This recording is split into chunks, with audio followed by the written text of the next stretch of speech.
he plays a good 4-year-old. He's so tall. And did you learn anything about people and acting doing this movie? I mean, this was a big experience for you. I don't think so.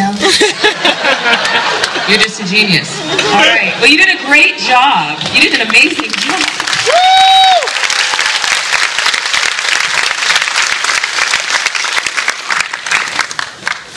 I learned a lot from him, but he was the teacher on the set.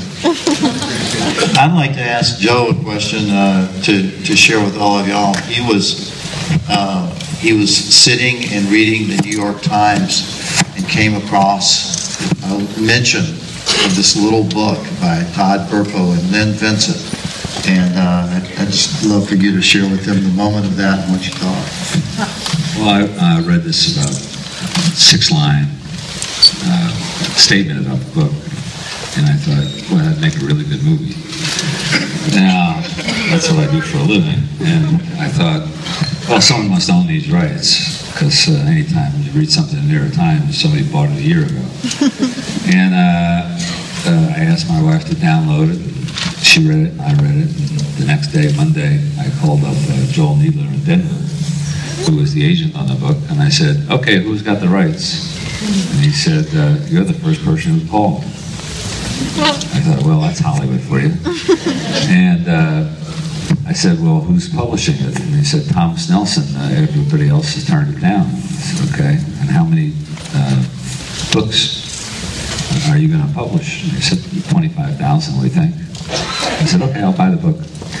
And went to Sony, and they bought the book. And then after we had the book rights all sewn up, and they introduced me to T.D. Jakes and Devon Franklin, I then called them back. And I said, you guys, this thing's going to sell 25,000 books. You're out of your mind. This is something that's going to catch fire and become a big, huge bestseller. And sure enough, 10 million copies later, and 3 years on a bestseller list, at #1 again.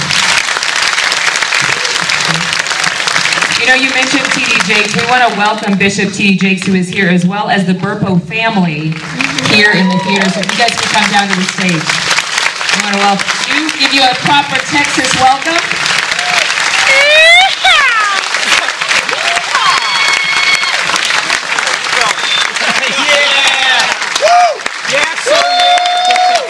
And Louise Colton is here. There you are.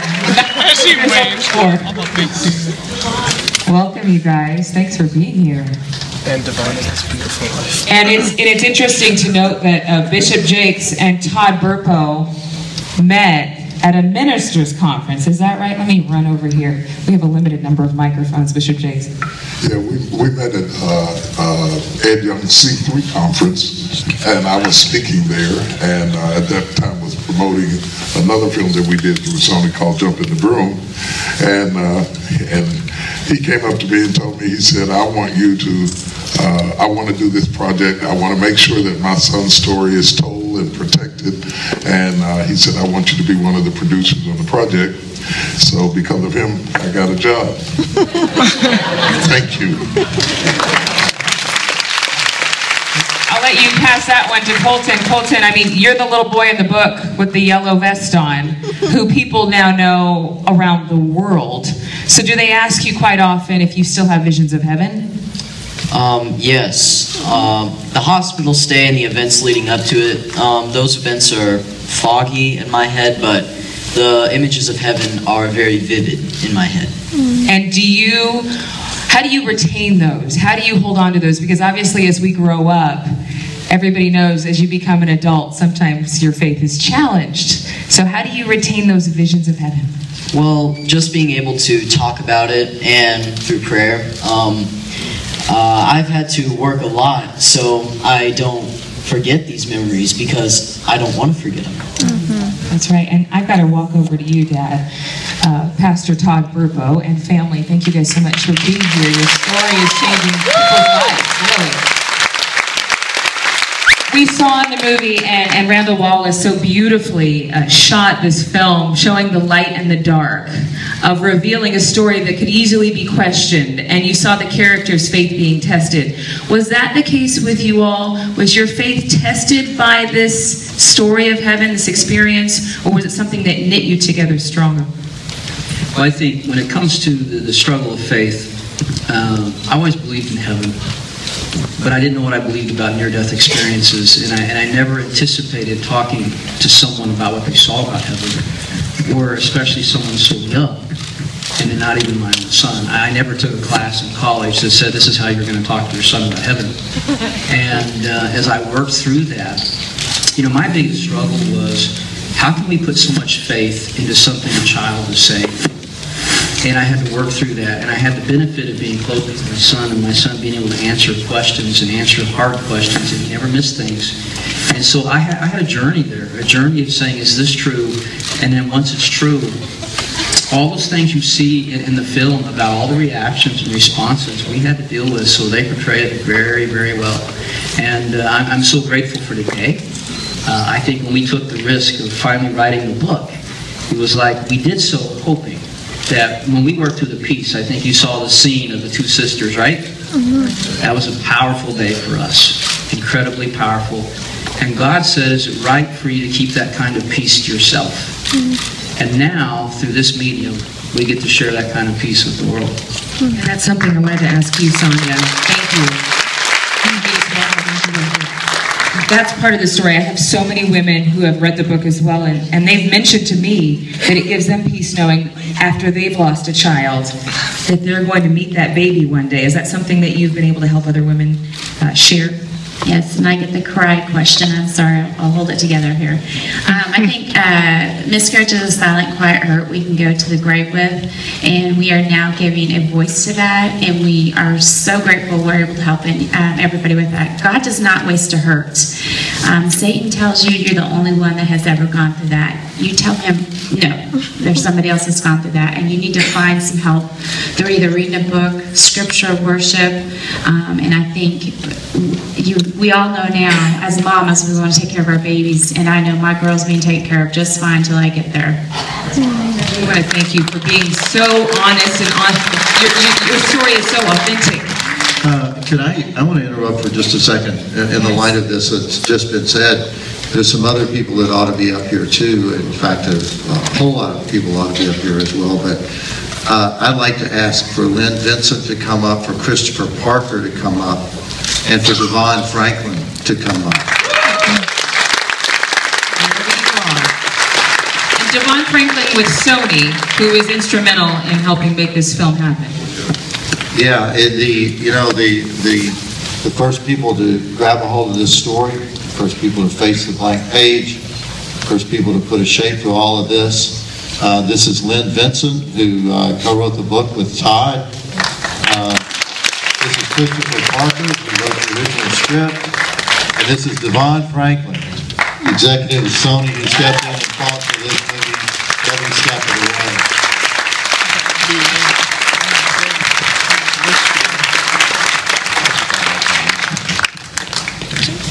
And so why don't we talk about how hard of a sell this was, or was it a hard sell? Perhaps Devon can speak to that, or Bishop Jakes. How hard of a sell was this story in Hollywood, to talk about heaven and angels and Jesus? Well, you know, I mean, the good news is Sony Pictures has really been committed to this space. So it probably was a lot easier at this studio than it may have been in other studios. We've had a long-standing relationship with Bishop Jakes, a long-standing relationship with Joe Raw. So when Joe brought us the book, it was truly one of those movies that when we read it and Bishop read it, we said we have to do it. And there was no resistance. I mean, really, everyone from Amy Pascal to Michael Linton, who run the studio, really understood the power of the book and the message. And when Chris Parker came on board to adapt the script, he laid the foundation for the movie. And then Randall Wallace came in and just did what only he could do and make this what it has been. And I'll tell you one thing, that when Amy saw the movie and Michael saw the movie, everyone, no matter their religious beliefs, we're really proud of this film and incredibly moved by it. So it was one of those rare occasions where internally there was support, but always we had to remember that this is not our story. This is the Burpo story. And it was key to preserve that integrity all the way through. And this is a unique story. Go ahead, you guys can give him a round of applause. Truly, that's encouraging to see, especially since you are staying true to a story of a family that was rocked by this, and you know, obviously your lives are changed. But perhaps, Devon, you can also speak to this. I was talking with Bishop Jakes before the film. There are a lot of films that are coming out right now that have a religious vibe or a spiritual note. I mean, from Noah, which is on one end of the spectrum, to, is it God Is Not Dead? That's one of the recent films that has come out. Yeah, there's a lot of people that like that movie right now. What do you think it takes to produce a movie in Hollywood to audiences of all ages and all religious beliefs and stay true to the faith of a family and to themes that are religious or spiritual? What does it take to make a movie that doesn't seem hokey? Everybody up here, everyone up here committing to the vision, holding hands, and jumping in with 2 feet. I mean, from Margot to Greg to Connor to Bishop to Joe to Randy to the Burpos to everybody involved in this film. It could not have happened if we did not all say, when we read the book, everyone was moved by it, and everyone partnering together really made it happen. I also think that one of the things that it takes to get this done is support from the community. Because the people who make decisions about this don't interact with ordinary people every day. What really makes this work in Hollywood is that we get the full support of everybody coming out to let the world know that you exist, and that if we will make these kinds of films, they will get good support. That's what it really takes. And Lynn Vincent is on the cover of this book. She's the writer of this wonderful story, along with the Burpos, to kind of convey it to all of us so that we would fall in love with it. What was the key to kind of encapsulating it? Because I'm sure that just like the Bible, there's a lot that happened that you couldn't put in between these couple hundred pages. Thank you. I think the key for me was if I was going to tell a story about heaven, I wanted it to be about heaven. So not to go into a ton of backstory and a lot of rabbit trails. There are a lot of books about near-death experiences, but I wanted to make sure that if it said heaven is for real on the cover, that we were going to talk about heaven. So I stripped it down. Sometimes you'll see some reviews that say, oh, the language is really simple, oh, the writing is really simple. Well, that's on purpose. I just wanted the message to come through. And I think that's what makes this movie also beautiful, Randall, because from the eyes of somebody who's watching it for the first time, you see these very deep, very moving parts, and then the simplicity of "we will rock you" in the car, right? Wasn't that one of your favorite parts, guys? And then also just, you know, Mom, Dad, we're late for school, hello, in the midst of this deep story. So was that intentional to keep this story real? Was the screenplay written so that people would say, you know, that's like my house? Yeah, you know, it was funny because the great thing about doing a movie like this is that you know you're going to keep it real, and though Todd is maybe a few inches shorter than me, I knew he'd come and whip my butt if I didn't. It was Todd was committed to this story being true about his family, and that was that. I had a sense when I was in seminary myself, and I knew I couldn't. Is that he found the holy not among the monastic, but among the profane, and that meant so much to me. Living in a profane world, and if you ever see me in traffic, you'll know that I don't always sing, you know, I don't always sing Amazing Grace. But what touched me about the Burpo story was that ultimately it was a story that said God knows our broken places when we don't know them. And in that scene between Greg and Kelly, when Greg says, and it was so funny, Chris and I had worked on this script, we'd written these words, but sometimes you hear the words as if you're hearing them for the first time. And when Greg said, I think God is reaching out to us through Colton, and it hit me so much what that meant, that Pastor Todd had a broken place, or wanting to heal everyone, or wanting to be God's man in every situation. But we can't always be God. We're not God ourselves. And Sonia carried her secret wound, and Nancy carried her secret wound. And we all carry our secret wounds, but it's like, if we know we've got a disease, we know we go to a doctor. But then we find the way it works in our lives here, we have a wound. But only God knows our wound, and God has the answer for our wound. And that's heaven reaching out to us. And to me, that's in the everyday life. It's not something ethereal. It's this family right here. I see it every time I look at Colton. It's like, here we are.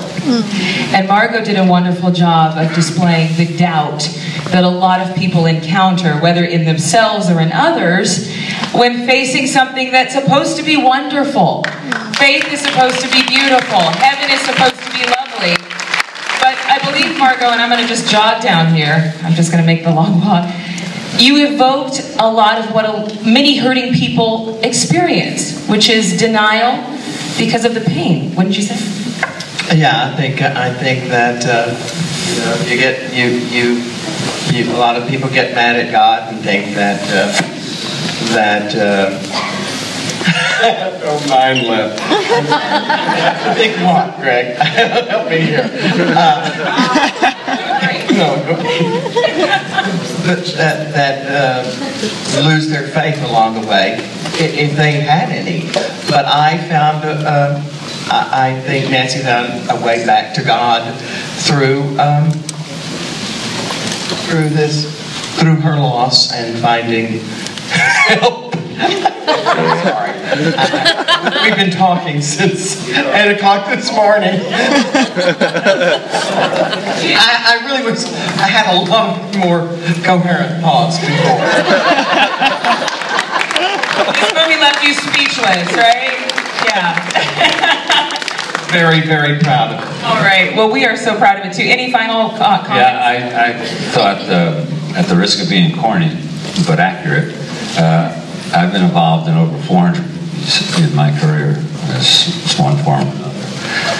But this is the first movie I've ever been involved with where it was kind of a relay race in which I bought the book, I gave it to Amy, she bought the book, she gave it to Devon, he read the book, he said I'm in, the bishop read the book, he said he's in, we went to Chris Parker, he wrote the script, we went to Randall Wallace, he directed the movie, he brought in Margot, I brought in Greg, and if you think it's hard to cast a kid, here's the myth. It's not. We looked at hundreds and hundreds of tapes because it was on the internet, and interviewed tons and tons of kids and tested them. And then this little boy came in from somewhere outside of Cleveland, hadn't acted before, and we saw his tape, and we brought him out, and that was it. And so you rarely in this movie have all the first choices. In a movie, you have all the first choices you wanted all the way down the line. There's usually some enormous controversy and fight over one actor or another, or one director, or one writer, or whatever. And this is a situation where everybody just seemed to fit right in. And when Todd agreed to get me the rights, I know that he had a great deal of anxiety, me being a Hollywood person, and he said, I just want to make sure that in the end, Colton feels like it was accurate to him. And so I have had some anxiety about that for the past 2 years. And finally, at the press junket on Sunday, what day is today, Thursday? Yeah, 4 days ago, Todd came up to me and shook my hand and said, you did right by us. So, thank you.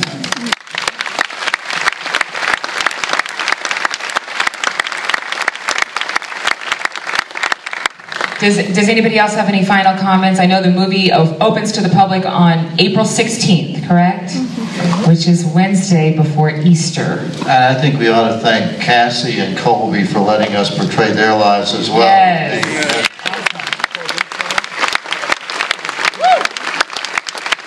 Because the family has to sharing the story. And you know, sometimes when one brother is doing one thing and sharing heaven, and the other two are like, okay, can we go now? So thank you guys for being such good participants. Thank you to Sony, thank you to Bishop Jay, thank you to the whole cast and crew. It takes a team, and we appreciate every single bit of this movie experience. How did you guys love hearing from the cast and crew? What a pleasure and an honor from the family, the Burpo family. And you're going to have to come out and see the movie again and tell your friends. Thank you all so much.